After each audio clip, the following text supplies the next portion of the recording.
Welcome to Rocksolid Productions, where in this video we are going to unbox and test out the Hyperkin SupaBoy Black Gold Edition handheld portable Super NES system. Stay tuned.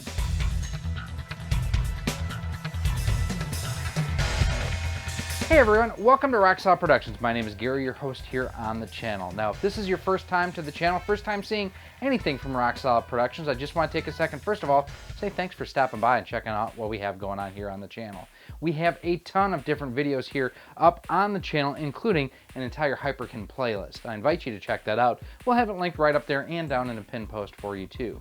And if you like what you see here, if you want to see more, please do me a huge favor. It'll help us out with the YouTube algorithm. Hit that thumbs up button, hit that subscribe button, hit that bell notification, and I want to know, what is your favorite Super Nintendo game of all time? This one playing back here behind me, Super Mario All-Stars, it's one of the greatest, not just for the Super NES, but of all time on any platform. It's pretty groovy, along with another one of my favorites, Earthworm Jim. So Hyperkin recently announced and released and sent us one of the Hyperkin SupaBoy Black Gold editions.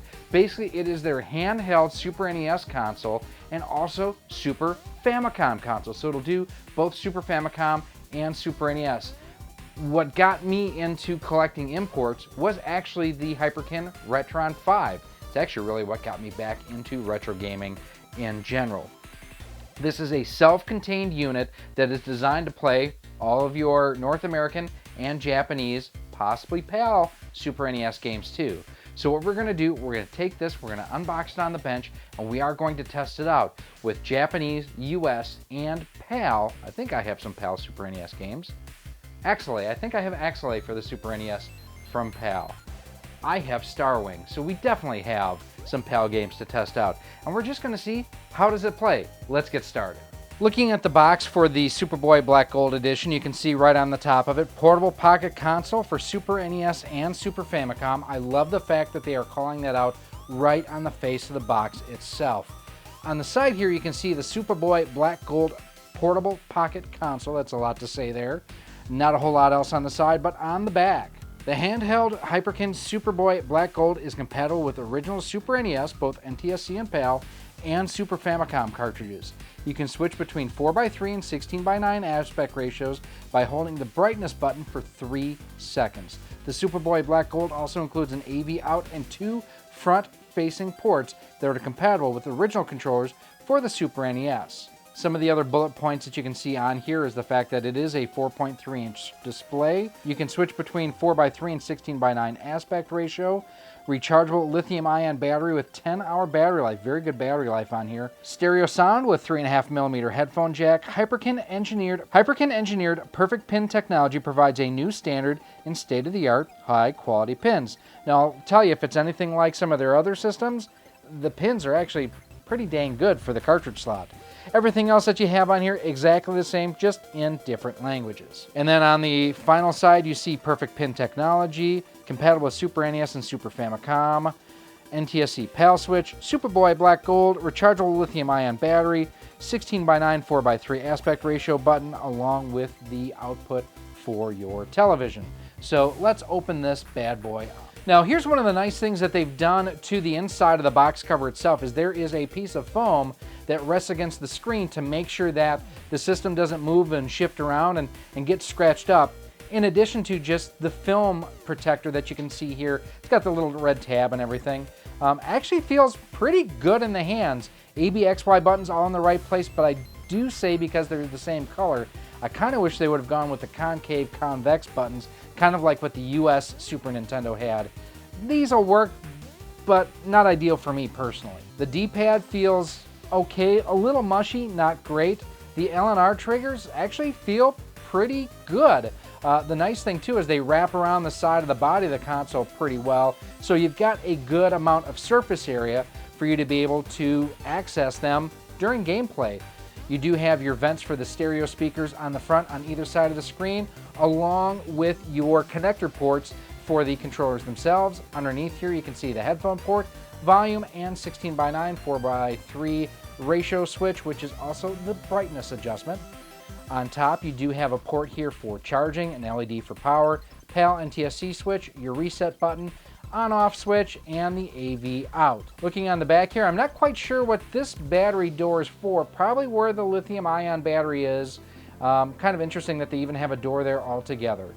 Looking at the pins, I mean, there's no tabs or anything that would prevent the Super Famicom or Super Nintendo cartridges from going in like normal, so they look pretty good. We do have a box of accessories too, but before we pull that out, we do have the manual we will slide out. We have a ton of different goodies inside the accessory package itself. You have a nice carry case for the Hyperkin SupaBoy, and it almost fits your crown in here if it was purple. You do have a micro USB charge cable. Now there is no power supply included, so you will need to provide that to get power to your SupaBoy to both power it if you want to hook it up to a TV or to charge it as well. You do have a nice little wrist strap, and it looks like that attaches, attaches right there through the through holes. Not sure that's something I would use, but it's nice that they include it. And then you do have your standard composite video output. Now this is a smaller connector than what a headphone jack is. I think it's either a 3 or a 2.5 millimeter, but it has your video, audio left, audio right, all incorporated right into it. It's nice that this is included right in the box. So we're going to connect these to our retro tank, and that way you can kind of see really the video output from this. Let's get started. So what I've done here is I actually have the SupaBoy Black Gold set up and everything, and I have the Super Game Boy plugged in with Super Mario Land in it. I'm actually going out from the video output here to my RetroTink 2X into my capture card. So things are going to look probably, actually, to be honest with you, a little bit worse than what I'm seeing here on screen, just because you have the composite video output, which quite honestly isn't very good. But here you can see on screen basically how it looks. This is how it comes out of the box with the 16.9 wide mode. Now we're going to go ahead and hold down the brightness button, and there you can see it switched to the 4:3 aspect ratio, or at least I hope it did. It is not changed here on my TV, so I don't know if that changed on the capture or not. Now I'm going to be looking down for the most part just because of the way it works. I may look up a little bit to see if I can play on the TV and what kind of lag and delay that I feel there. Oh, it does come through the system. All right, it's the fact there is no title screen music. I'm not hearing any lag, and I'm sorry for shouting a little bit, but you know, normally if you'd have the audio playing through both, and if there's any lag or delay, you'd hear a little bit. This actually sounds pretty decent. Not sure I'm digging the D-pad, I'll be quite honest with you. It feels okay, but like in comparison to some of the other D-pads that they've had in recent months, like the Scout and the Cadet, feel better than what this does. Now, if you notice, this does have, you know, the color and everything coming through the screen. Let's see here. And there you can see I can go through and do everything through the Super Game Boy menu that I would like. What we're going to do with this is we're not only going to test the on-system controls, I actually have one of their wireless Scouts here too that we are going to test both options as we play. So we're going to start and just remap my controls real quick like I always do. Now, if you couldn't tell from in that menu, this is the Japanese Famicom version too. I have to say sound is pretty decent. Now, what I'm seeing on the TV definitely does not look the greatest. Wow, having some serious troubles. There we go. The D-pad is not good for fighting games, I'll tell you that right now. Wow, I am having all sorts of problems here. I still beat E-Honda, but what we're going to do is we're going to connect up the wireless controller here. And we're going to see if we can't get a little bit better responsiveness. Oh, much better. Okay, so for fighters, I've got to say that an external controller is probably going to be your best option. I am not able to pull off the Dragon Uppercut, I'll tell you that much. So, okay, I'm not having the best responsiveness on Super Street Fighter. Let's move on to another game. The Konami boot logo and everything fires up, so it's working just fine with the PAL game, even in NTSC. Now, I've played Axelay a little bit. This game is hard as nails. even the language is in English too, which since I bought this in Germany, I kind of figured it'd be in German. This looks really nice, and I have to admit, I have honestly not played this prior to testing out this system. Oh, I definitely need to play this more. Sounds really good too. Ooh, boss. And again, using an external controller, working without any problems whatsoever. All right, actually, works just fine. Let's move on to our next game. So last up, we are going to try some Super Mario All-Stars, and this is one of my favorite games of all time. I mean, it's such a masterpiece. And now with this, I am just going to watch on the TV here, and we're going to try two of the games, actually. We're going to go, first of all, Super Mario World. So what I want to test on here is using everything that we have here. How are the controls for flying? Because it's such an integral part of this game. I have to say, audio sounds pretty dang spot on. I know that's one of the things that clone systems get beat up for on the regular, and it's something I've been critical of in the past myself. I was able to make that jump not without too much of an issue. Now, one thing too, just as a heads up, when you do connect a third-party controller or an external controller, you cannot use the gamepad itself, at least as player 1. Player 2, perhaps. I mean, I'm able to do all the, the jump spin move and everything like it should be able to do. Now, if you did not know in Super Mario World, if you use the jump spin when you're in that block room and everything, you can pretty much, if you hit it on the left-hand side, you pretty much get every single one up. And what I want to see here, too, is how's the flying mechanic. It's pretty good. I mean, if there's much of a lag or a delay, it's not affecting, a platformer like Super Mario World. And I don't think it was necessarily a lag or a delay issue that I was running into with Street Fighter. I think it was more of just a button press recognizing the button presses essentially in there. Let's wrap things up.